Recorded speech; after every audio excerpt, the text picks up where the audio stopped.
Sahabat-sahabat yang dirahmati oleh Allah SWT sekalian, semalam saya tengok di Facebook ada beberapa orang tiktokers yang dah jadi ustaz, dah digelar sebagai ustaz. Dibuat majlis khusus untuk mereka, dan mungkin mereka lepas ni akan diangkat sebagai orang pandai. Boleh jadi tak lama lagi akan disenaraikan dalam kategori ulama-ulama di Malaysia. Paling tidak pun kurang wali-wali kutub, paling-paling kurang. Dan saya pasti mungkin nanti kalau jadi benda ni sungguh-sungguh, mungkin mereka ini akan menjadi kebal, tok-tok guru yang tak boleh disentuh, tok-tok guru yang tak boleh dikritik walaupun sedikit. Sesiapa yang mengkritik mereka akan dianggap sebagai menghina ulama, menghina agama, dan tak hormati pewaris Nabi. Dulu kalau kita ingat jadi isu apabila orang duk masuk pertandingan reality TV agama, dalam genre agama, banyak mereka mengeluarkan fatwa yang pelik-pelik, macam-macam, merapu-meraban dikeluarkan. Tetapi mereka berada dalam masyarakat dan dianggap sebagai tok guru.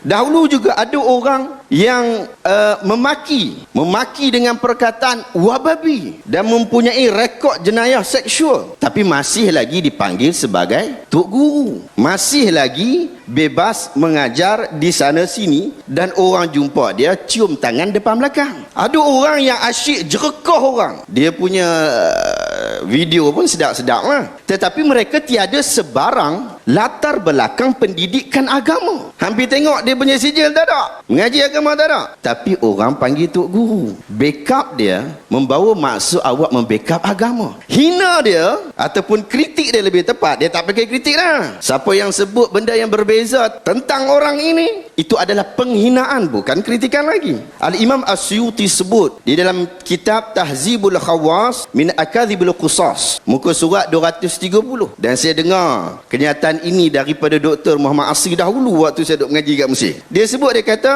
Imam Suyuti sebut, fal alim indal awam man sa'adal mimbar. Orang alim di sisi orang awam, tok guru lah kita kata, di sisi orang awam ni adalah orang yang memanjat mimbar, orang yang duduk kat depan ni, yang tu dianggap sebagai tok guru. Sesiapa sahaja yang kelihatan alim, dipanggil ustaz, memakai kopiah dan serban, berjanggut panjang, bahkan minimum solat 5 waktu pun, boleh terus dianggap sebagai tok guru. Contoh-contoh yang cukup banyak telah diberikan oleh Dr. Basri tadi. Padahal orang itu bodoh, tidak bersandar kepada ilmu, dan menunggang agama untuk mendapatkan harta-harta dunia. Sebenarnya, siapakah tok guru? Siapakah orang alim ni? Siapakah orang yang kita boleh jadikan ia sebagai panutan agama ni? Tok guru ialah ulama. Mereka adalah pewaris Nabi. Nabi tinggalkan ilmu untuk pewarisnya, dan pewaris itu menyampaikan kepada kita. Dalam hadis sahih, Nabi SAW sebut, sebagian tuan-tuan dah hafal, innal ulama warasatul anbiya, innal anbiya lam yuwarrisu dinaran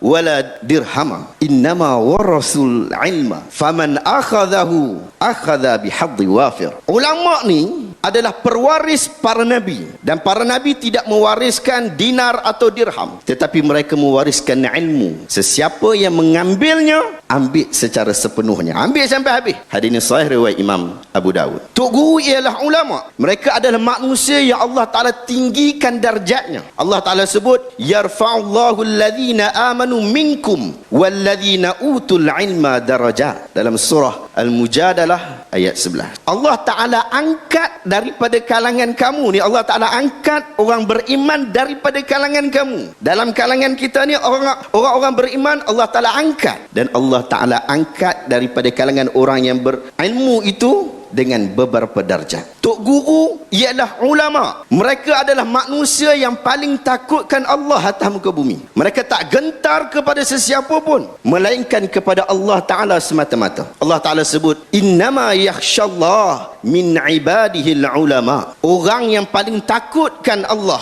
ulama. Ulama adalah orang yang paling takutkan Allah. Walaupun bukan mereka saja yang takutkan Allah, kita pun takut Allah Ta'ala juga. Tapi yang paling sempurna ketakutan kepada Allah adalah ulama, adalah tok guru. Kerana mereka menggantungkan diri mereka dengan ilmu yang Allah Ta'ala kurniakan kepada mereka. Kewajipan kita ada dua. Sama ada kita jadi ulama, ataupun kita ikut jalan yang dibawa oleh ulama. Mengenali siapakah sebenar-benarnya tok guru sangat-sangat penting, kerana mereka adalah panutan kita. Kita kena kenal. Kita tak akan mampu untuk memahami agama ini dengan sebenar-benarnya kerana Nabi dah meninggal dunia. Kita tak boleh ambil ilmu terus daripada Nabi. Sandaran utama telah wafat. Kita tidak lagi berada pada zaman Nabi SAW. Walaupun kita ni duk syok sebut lau kana bainana Rasulullah. Kita tak mampu untuk memahami agama ini kerana fakta utama telah wafat. Tetapi dengan hadir tok guru yang ulama ini, mereka menjadi penyambung lisan Rasulullah SAW,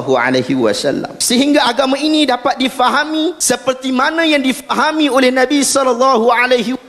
Konsep asas tok guru sangat penting difahami oleh setiap umat Islam. Saya dan juga anda juga, semua yang berada di sini perlu mengetahui konsep tok guru. Pertama, tok guru bukan sekadar cikgu yang mengajar, menyebutkan berita tanpa penjelasan, menyampaikan hoax dengan penuh yakin dan garang. Tok guru mereka adalah pewaris Nabi. Mereka mesti membawa warisan. Mereka mesti membawa barang warisan itu. Mereka perlu bawakan dalil untuk berhujah, bukan dakwaan bodoh. Ini kan benda baik. Mereka tak boleh bawa pandangan sendiri lalu mengatakan inilah barang tinggalan Nabi. Tak boleh. Mereka tak boleh membawa hadis orang-orang tua lalu mendakwa inilah barang tinggalan Nabi. Tak boleh. Jika mereka melakukan hal itu, mereka bukan pewaris Nabi. Mereka bukan ulama. Mereka bukan tok guru. Bukan membawa maksud mereka tak boleh keluarkan pandangan peribadi. Tetapi apabila awak membawakan pandangan peribadi, ia sudah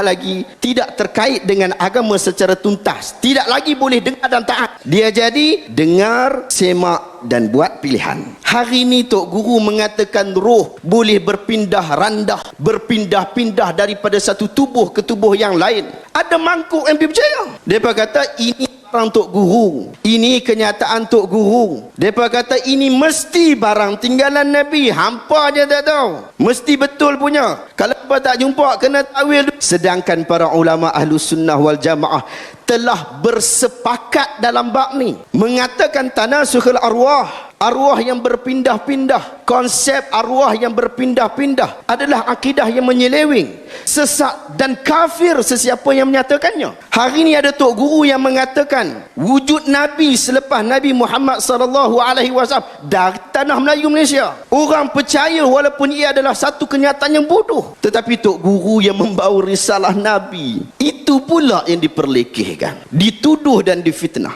Bukan sekadar anda saja yang difitnah sesat lagi Wahabi ni. Kalau anda ingat, ada seorang ustaz yang menjadi khalifah Yasin malam Jumaat, tekong tahlil dan qasidah. Tetapi apabila dia menegur tentang binaan kubur, dia dilabel dengan label Wahabi. Dia pun terkejut. Sedangkan beliau telah menyebutkan semata-mata kebenaran. Tok guru mesti membawa barang tinggalan Nabi, iaitu Al-Quran dan As-Sunnah. Itu pertama.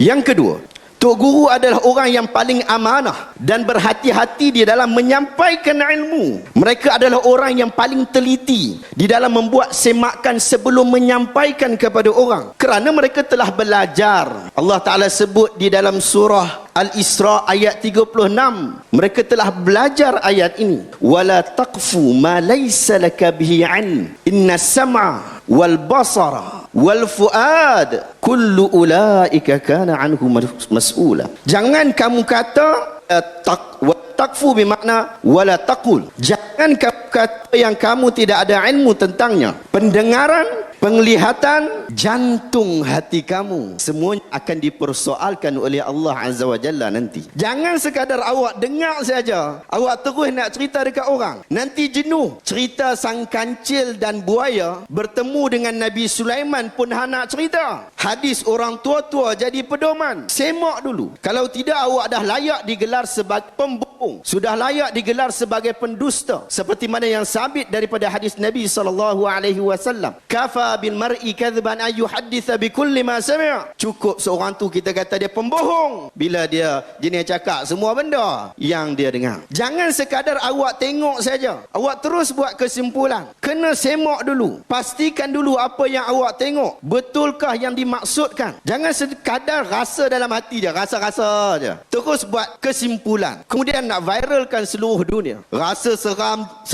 sikit saja, tok guru cerita takut-takut sikit ke, terus dituduh hantu ada di sini. Habis Pontianak, pocong, toyol kena fitnah. Semak dulu, jangan main cakap. Yang ni kita kempen kepada orang awam, kita kempen juga kepada ustaz-ustaz, kita kempen juga kepada orang yang kita panggil dia tok guru. Kita kena sebut perkara ini. Tok guru tahu kesilapan di dalam menyampaikan ilmu, ini penting. Tok guru mesti tahu kesilapan di dalam menyampaikan ilmu akan menyebabkan masyarakat cukup jauh daripada agama. Sangkaan-sangkaan tok guru yang disebutkan di meja penceramah akan menyebabkan banyak berlaku perbuatan keji dan bid'ah. Akhirnya agama jadi cacat marba, dimodifai, tidak lagi seperti ajaran Nabi SAW.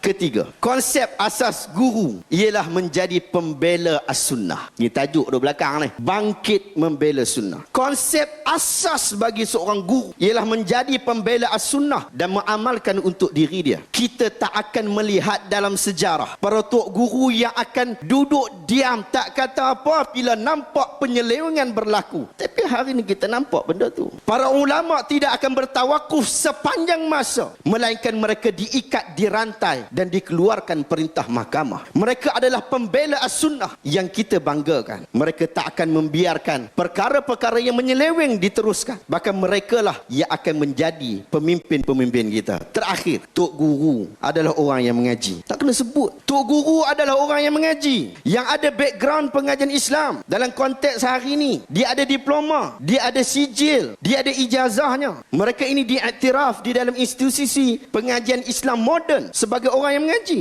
Bukan semua orang boleh hampir kata tok guru. TikTokers, YouTubers, artis, Insta famous bukan tok guru. Apabila mereka sebut perkara yang sedikit pelik, dia nak sebut kebenaran, tak ada masalah. Semua tuan-tuan perempuan boleh sebut. Dakwah kebenaran tak ada masalah. Tetapi jika mereka sebut sedikit pelik daripada orang lain, kita kena nilai dan bertanya rujukan mereka. Kerana mereka ini tidak boleh diambil hujah semata-mata, kerana mereka tak ada background. Cek dulu background. Malangnya kita hari ini berada dalam zaman yang cukup aneh. Pelajar yang lemah pembelajarannya dianggap alim dan tok guru. Doktor PhD, result tak ada huruf B, dianggap pula sebagai Wahabi. Sesat lagi, menyimpang. Ingatlah lahir kata Imam Muhammad ibn Sirin, unzuru amman ta'khuduna hadzal ilm fa innama huwa ad-din. Perhatikanlah dari siapa kamu mengambil ilmu ini, kerana sesungguhnya ia adalah agama. Wallahu ta'ala a'lam.